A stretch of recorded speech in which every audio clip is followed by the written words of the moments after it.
네, 반갑습니다. 이렇게 영상으로 예배 드리게 되는 것도 또 특별한 경험입니다. 예. 로마서 11장 29절은 우리에게 이렇게 말씀하십니다. 하나님의 은사와 부르심에는 후회하심이 없다라고 하시죠. 하나님이 우리를 부르시는 이유는 그분에게 자신이 있기 때문이라고 말씀드렸습니다. 근데 그 자신을 오해하지 말아야 한다는 말씀도 드렸죠. 하나님께서 하나님을 원하지도 않는 사람을, 하나님을 사랑하지도 않는 사람을, 또 하나님을 사랑하고 싶어 하지도 않는 사람을 억지로 데려다가 하나님을 사랑하는 사람으로 만드시는 분이 아니라, 비록 자신의 사랑이 부족하고 능력이 부족하고 의지가 부족하지만 그래도 주님을 사랑하고 싶고 주님을 따르고 싶고 주님의 말씀에 순종하고 싶어서 자신 주변에 그 죄를 지을 만한 환경들을 지워버리고 몸부림치고 넘어져도 다시 일어나려고 하고 죽어도 내가 주님 안에서 죽고자 하는 사람들의 그 마음을 받아주시고, 그래서 그런 사람들을 도우시고 그에게 힘을 주시고 주님을 사랑해서 주님을 위해 목숨까지 드릴 수 있는 그런 사람으로 만드실 자신이 있다 하는 것을 말씀드렸습니다.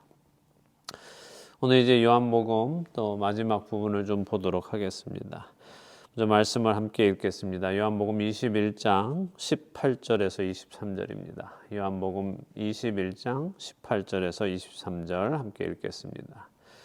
내가 진실로 진실로 내게 이르노니 내가 젊어서는 스스로 띠뛰고 원하는 곳으로 다녔거니와 늙어서는 내 팔을 벌리리니 남이 내게 띠띠우고 원하지 아니하는 곳으로 데려가리라.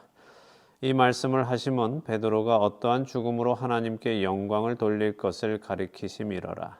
이 말씀을 하시고 베드로에게 이르시되 나를 따르라 하시니 베드로가 돌이켜 예수께서 사랑하시는 그 제자가 따르는 것을 보니 그는 만찬석에서 예수의 품에 의지하여 주님, 주님을 파는 자가 누구 오니이까 묻던 자더라. 이에 베드로가 그를 보고 예수께 여짜오되 주님, 이 사람은 어떻게 되겠사옵나이까? 예수께서 이르시되 내가 올 때까지 그를 머물게 하고자 할지라도 네게 무슨 상관이냐? 너는 나를 따르라 하시더라.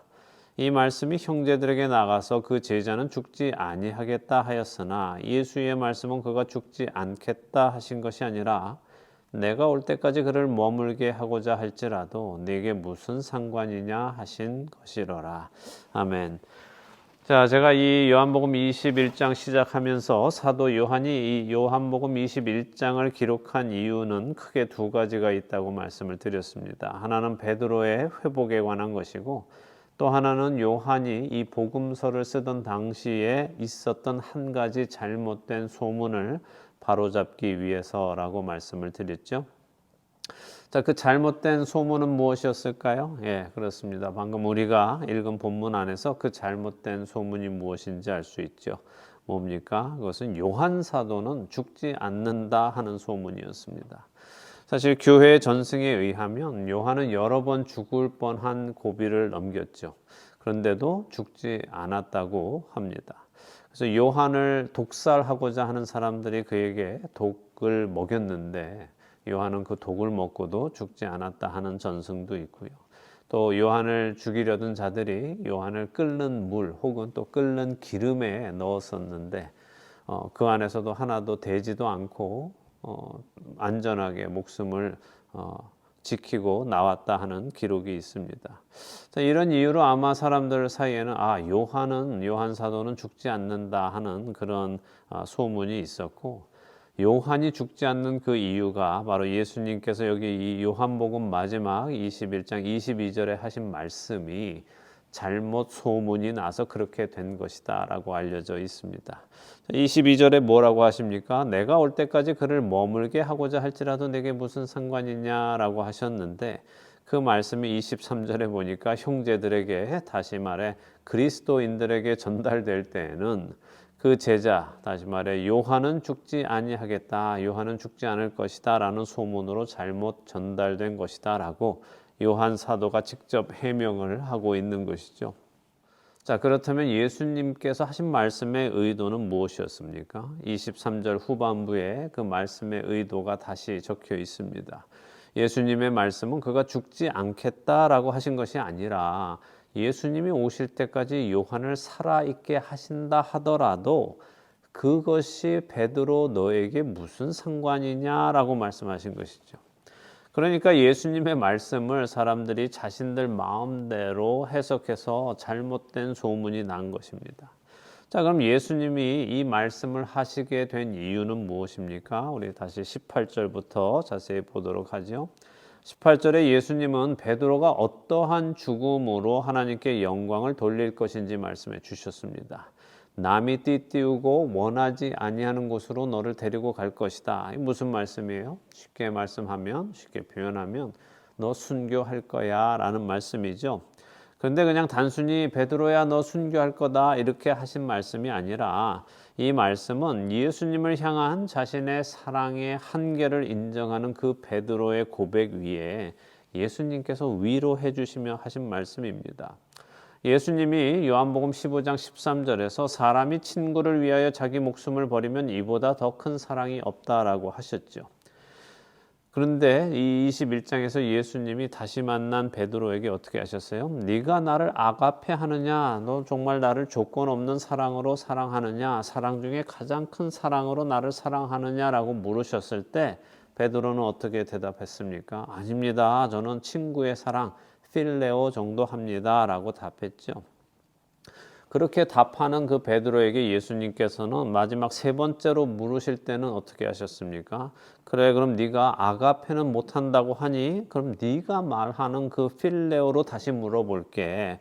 그럼 너 나 필레오 사랑은 하니? 라고 물으시니까 그때 베드로의 반응이 어땠습니까? 예수님이 그렇게 세 번째 물으시니 베드로가 근심했다라고 기록하고 있죠. 왜냐하면 예수님이 친구를 사랑하는 것도 그 친구 사랑의 가장 높은 수준은 목숨을 내어주는 것이다 라고 말씀하셨기 때문에 지금 베드로 자신은 자신이 주장하는 그 사랑조차 필레오 사랑조차도 사실은 하지 못하는 사람임을 이미 예수님이 잡히시던 날 밤 숯불 앞에서 증명했기 때문에 차마 지금 예수님 앞에서 강력하게 예, 할 수 있습니다 라고 말할 수는 없는 거죠. 그렇다고 사랑하지 않는 것은 아니니 근심할 수밖에 없는 것입니다. 그래서 그는 주님이 제 수준을 아시잖아요. 주님 모든 것 아시지 않습니까? 주님이 그래도 제 마음이 어떤지는 아시지 않습니까? 주님, 저 그래도 주님 사랑합니다. 다른 표현이 없습니다. 라고 고백한 거죠. 예수님께서 그래, 너 지금은 나를 위해 목숨을 내어줄 그런 사랑을 하지 못하지만 네가 훗날에는 그 사랑을 이룰 수 있다.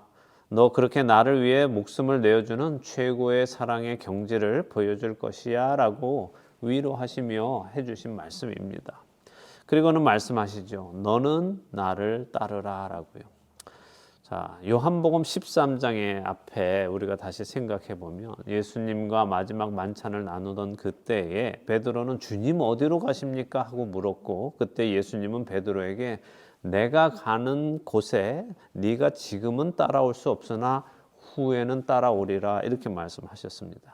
근데 그때 베드로가 뭐라고 했습니까? 주님, 내가 지금은 어찌해서 따라갈 수 없습니까? 주를 위해서 제 목숨을 버리겠습니다. 라고 답했죠.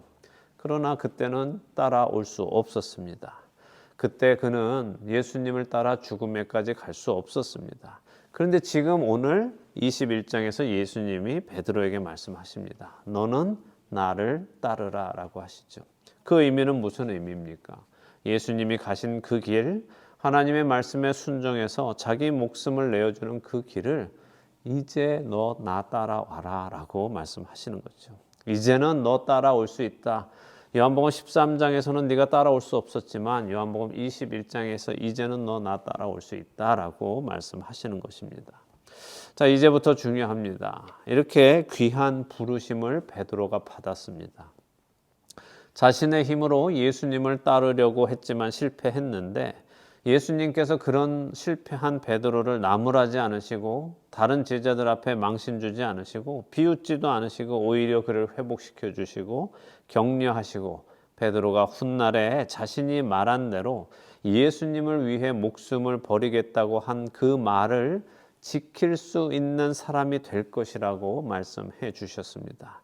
자, 그렇다면 베드로는 어때야 되겠습니까? 감격의 눈물을 흘려야 하지 않겠습니까? 주님이 부족하고 용기 없고 간사한 저 같은 놈을 그렇게 만들어 주실 것입니까? 주님 감사합니다. 주님 사랑합니다. 저를 다시 받아주셔서 감사합니다. 저를 내팽기지 않으시고 저를 버리지 않으셔서 감사합니다. 저를 용서해 주셔서 감사합니다. 라고 해야 하지 않겠습니까? 근데 베드로의 반응을 한번 보시기 바랍니다. 예수님께서 나를 따르라 라고 말씀하시고는 걷기 시작한 것 같으세요. 그러니까 베드로도 일단은 따르기 시작했겠죠. 근데 뒤를 돌아다 보니까 예수님께서 사랑하시는 그 제자 누굽니까? 요한도 따라오는 것을 봅니다. 요한이 따라오는 것을 본 베드로가 예수님께 묻습니다. 주님, 이 사람은 어떻게 되겠습니까? 하고 묻죠. 자, 베드로는 왜 요한이 어떻게 되겠습니까? 하고 물었을까요? 예수님께서 너는 나를 위해 목숨을 내어줄 거야. 너는 나를 위해 순교하게 될 거야. 라고 말씀하셨더니 그러면 이 요한은 어떻게 될 겁니까? 라고 왜 물었을까요? 여러분은 베드로가 요한의 미래가 어떻게 될 건지, 요한도 순교할 건지 아닐지 왜 물어봤다고 생각하십니까? 예수님이 베드로에게 너 순교할 거야 라고 하시니까 저만 죽어요? 저만 죽나요? 쟤도 죽습니까? 라고 물어본 것일까요? 나만 죽는 것이 좀 억울해서 다른 제자도 죽습니까? 안 죽습니까? 하고 물어본 것일까요? 아니면 반대로 혼자 죽는 것이 억울해서가 아니라 자신이 주님을 위해 죽을 수 있는 그 사실이 자신의 혼자만의 영광인지 아니면 다른 제자들에게도 다 주어지는 영광인지 궁금해서 쟤는 어떻습니까? 하고 물어보는 것일까요? 요한은 순교당하지 않고 나만 순교당하기 원해서 그래서 자신이 요한보다 더 영광스러운 자리에 가고 싶어서 그래서 물어본 것일까요? 아니면 정말 단순히 궁금해서 물어본 것일까요? 사실 우리는 그 이유를 알지 못합니다. 우리가 알지 못하는 것은 언제나 많은 학자들에게 여러 가지 추측을 낳게 하죠. 그래서 많은 학자들도 이 부분에 대해서 자신들만의 이유를 이야기합니다. 베드로가 요한을 질투해서 내가 죽을 것인데 나만 죽는 것은 억울하니 요한도 죽어야 하지 않겠습니까? 하는 의도로 물어봤다는 학자도 있고요. 반대로 요한을 사랑해서 베드로가 내가 죽는 것은 감사한 일이기에 괜찮은데 요한도 죽으면 어떡하죠? 쟤는 안 죽었으면 좋겠어요. 나 하나로 충분합니다 하는 의도로 물어보았다 하는 학자도 있습니다. 아마도 자신의 성격대로 해석하지 않나 싶습니다. 자신이 질투심이 많은 사람은 베드로가 질투심에 의해서 물어보았다라고 생각할 것이고요. 정이 많은 사람들은 베드로가 요한을 걱정해서 물어보았다라고 생각하지 않을까 제 개인적으로 생각을 해봅니다. 근데 중요한 것은 베드로가 어떤 의도로 그 질문을 했느냐 하는 것은 아닙니다. 베드로가 어떤 의도로 질문을 했던지 간에 중요한 것은 예수님의 답변이죠. 예수님의 답변은 무엇입니까? 요한이 어떻게 되느냐 하는 것은 베드로 네가 알 바가 아니다. 너와 관계없는 일이다 라고 하셨다는 거예요. 이것은 예수님께서 야, 네 일이나 신경 써 딴 생각하지 말고 이런 식으로 비꼬듯이 핀잔 주듯이 하신 말씀은 아닐 것입니다. 왜냐하면 예수님의 성품은 그런 분이 아니시니까요. 예수님은 이 말씀을 통해 우리 그리스도인들이 생각해야 하는 아주 중요한 기준을 제시해 주십니다. 우리는 그것을 바로 보아야 합니다. 그것은 무엇입니까? 그것은 바로 하나님의 주권입니다. 우리는 신앙생활하며 알게 모르게 남들과 비교하는 것을 좋아합니다. 나보다 환경이 좋지 못한 사람에게 자신을 비교하면서 기분이 좋아지기도 하죠. 나보다 환경이 좋은 사람을 보면 또 부러워하기도 합니다. 더 나아가서 나보다 환경이 좋지 못한 사람이라고 나 스스로 판단하고는 마치 그것이 내가 더 좋은 신앙을 가지고 있어서 이 좋은 환경을 가지고 있는 것처럼 착각하는 경우도 있습니다. 근데 죄인인 우리는 이것을 반대로는 또 잘 생각하지 않습니다. 만일 내가 다른 사람보다 환경이 더 좋은 이유가 내가 나의 믿음이 그 사람보다 더 좋기 때문에라고 생각을 한다면 나보다 환경이 더 좋은 사람을 만나면 동일하게 생각해야 하는 것 아닙니까? 동일하게 적용해서 저분이 나보다 신앙이 더 좋구나라고 생각해야 하는 것 아닙니까? 그런데 죄성이 가득한 우리는 그렇게 생각하는 경우는 드뭅니다. 오히려 대부분 이렇게 생각하죠. 나보다 별 좋은 믿음도 없는 것 같은데 저 사람은 왜 저렇게 축복받지 하며 시기하는 경우가 더 많습니다. 사실 우리 안에는 이런 죄성이 은근슬쩍 깊이 자리 잡고 있습니다. 그래서 하나님께 때로는 따지기도 하죠. 하나님 저 사람은 왜 저렇게 많이 주십니까? 나는 안 주면서 저 사람은 왜 이렇게 많이 허락해 주십니까? 하나님 이거 불공평합니다 라고 투덜거리기도 합니다. 내가 주님을 더 많이 사랑하고 내가 주님을 더 많이 섬기는데 왜 저 사람은 내가 없는 것을 다 가지고 있습니까? 하며 눈에 보이는 재물이나 사회적 위치나 환경을 비교하면서 주님께 따지기도 합니다. 근데 이런 것은 아주 초보적인 성도의 모습이고 조금 성숙했다는 성도들도 그 불공평하다고 말하는 조건만 다르지 기본적인 모습은 다르지 않습니다. 하나님 저 사람에게는 저런 은사를 주셨는데 왜 저는 안 주세요? 저 사람에게는 저런 복을 주셨는데 저는 왜 안 주십니까? 하는 모습으로 동일하게 나타나기도 합니다. 반대로 교만한 사람은 내게 있는 은사를 자랑하고 그 은사가 없는 사람을 무시하고 얕잡아 보기도 하죠. 또 누구는 저렇게 죄짓고 살아도 되는데 왜 저는 안 됩니까? 누구는 저렇게 대충 신앙생활하며 살아도 되는데 왜 저만 이렇게 힘들게 거룩한 삶을 살아야 합니까? 하며 남과 자신을 비교하는 모습으로 나타나기도 합니다. 어떻습니까? 제가 방금 나누어 드린 이 예들이 여러분의 모습입니까? 아니시라면 참 다행입니다. 그런데 만일 여러분 안에 제가 방금 나누어 드렸던 말씀드렸던 그런 예들이 여러분 안에도 혹시 있다면 그것은 정말 큰일입니다. 왜냐하면 그런 것은 단순히 부러워하는 정도의 문제가 아니기 때문입니다. 이런 모습은 하나님의 주권을 인정하지 않는 죄악된 모습이기 때문에 그렇습니다. 오늘 예수님께서는 베드로에게 그리고 오늘 우리에게 명확하게 말씀해 주십니다. 내게 무슨 상관이냐라고요. 이 말씀은 무슨 말씀입니까? 나와는 상관이 없다는 말씀입니다. 주님께서 각 사람에게 어떻게 하시든 주님께서 각 사람을 어떻게 대우하시든 어떤 계획을 가지고 계시든 주님께서 그 사람을 어떻게 사용하시든 그것은 나와 아무런 상관이 없다는 말씀입니다. 그럼 내게 상관이 있는 것은 무엇입니까? 주님이 그 사람을 어떻게 사용하시든 상관이 없다면 내게 상관이 있는 것은 무엇입니까? 그것은 주님이 나에게 무슨 계획을 가지고 계시느냐 하는 것입니다.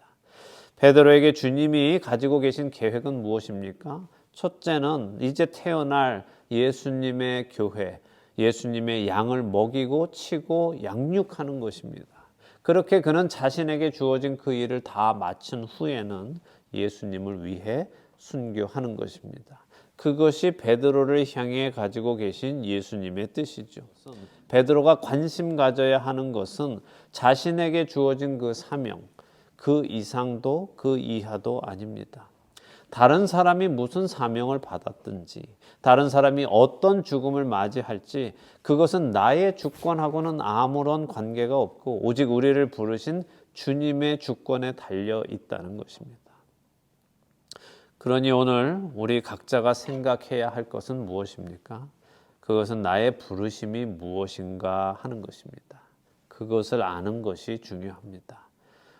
여러분을 부르신 여러분을 향한 주님이 가지고 계신 그 의도가 무엇인지 그 계획이 무엇인지 아는 것이 더 중요하다는 것입니다. 나에게 주어진 것이 무엇인지도 모르는 채 다른 사람을 판단하거나 논하지 마시기 바랍니다.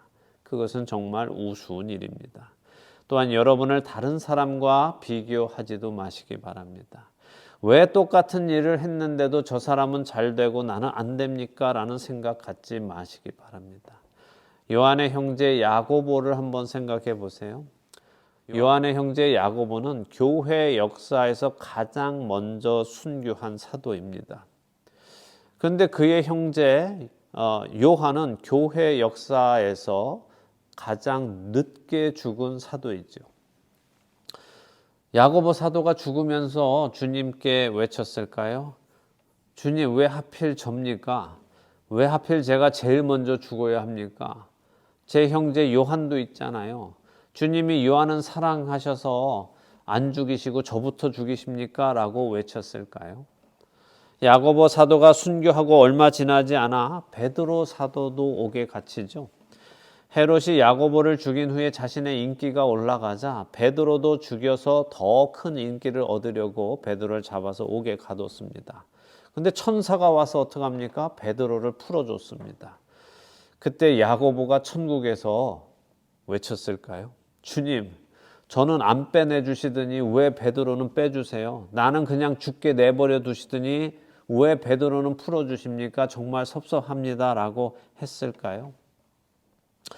이런 생각은 우리처럼 죄인이 하는 생각이지 성령에 충만한 주님을 사랑하는 주님께 순종하는 사람들의 생각은 아닐 것입니다.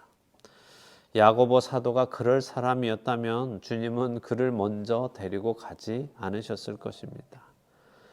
여러분의 욕심을 내려놓으시기를 바랍니다. 다른 사람과 비교하는 습관을 내려놓으시기 바랍니다. 주님이 그 사람에게 어떤 계획을 가지고 계시든 그것은 나와는 상관없는 일입니다. 우리 각자는 나를 부르신 그 주님과 상관이 있습니다. 그 주님께 집중하며 오늘도 너는 나를 따르라 라고 부르신 그 주님을 바라보며 내게 맡겨진 그 사명을 감당해 나가는 자로 살아가시는 저와 여러분이 되시기를 예수 그리스도의 이름으로 축원합니다. 기도하겠습니다. 하나님 아버지,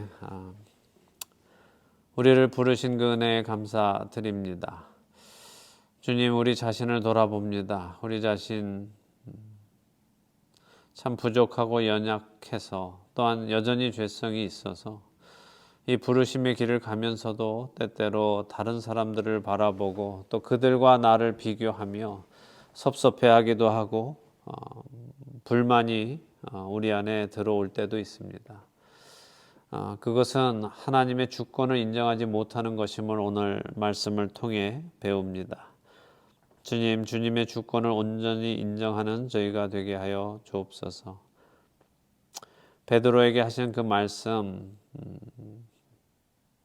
요한이 내가 올 때까지 머물게 한다 할지라도 그것이 너와 무슨 상관이 있느냐 하신 그 말씀은 우리 각 사람을 향해 가지고 계신 하나님의 그 주권은 하나님께 달려 있는 것이니 우리가 관계할 것이 아니라는 것임을 다시 깨닫습니다. 주님, 우리가 관심 가져야 할 것을 관심 가지고 살아가는 사람들이 되기를 원합니다.